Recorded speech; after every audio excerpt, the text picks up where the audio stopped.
Sir এর জন্য কি স্যার প্রত্যেকটা ইউনিভার্সিটি থেকে অ্যাপ্লিকেশন ফি আলাদা আলাদা দিতে হয়? Thanks for your queries. আসলে না, প্রত্যেকটা ইউনিভার্সিটিতে আলাদা আলাদা করে অ্যাপ্লিকেশন ফি দিতে হয় না। অ্যাপ্লিকেশন ফির যে ব্যাপারটা, লেটস সে ইংল্যান্ডে দুটো ইনটেক, একটা স্প্রিং ইনটেক আর একটা অটাম ইনটেক। প্রত্যেকটা ইনটেকের জন্য তুমি একবার মাত্র অ্যাপ্লিকেশন ফি দিবা। As a student you just pay once. তুমি একবার অ্যাপ্লিকেশন ফি, যদি ধরো না তুমি হেলসিঙ্কি ইউনিভার্সিটিতে অ্যাপ্লাই করছো, তো you paid it for Helsinki university. Now use like to apply for LUT university or like other universities, you do not have to pay any more application fee. That's it. For one intake, you just pay once application fee. So that's a fantastic things. Nice, nice. So এই 100 euro বা যেটা হলো application fee যেটা আছে, সেটাতে আমি সেপারেটও cover করতে পারছি এবং অ্যাজ ওয়েল অ্যাজ জয়েন্ট অ্যাপ্লিকেশনও।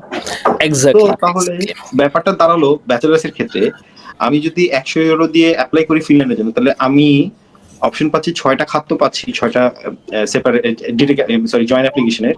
এছাড়াও আমি কিছু সেপারেট এবং রোলিং অ্যাপ্লিকেশনও পাচ্ছি। সো আমার হাতে কিন্তু একটা হিউজ অপশন পাচ্ছি আমি ফিনল্যান্ড অ্যাপ্লিকেশন করার জন্য, যেখান থেকে সম্ভাবনা আমার অনেক বেশি থাকবে অফার লেটার্স গুলো আসার, একের অধিক Exactly. অফার লেটার্স আসার সম্ভাবনা থাকবে।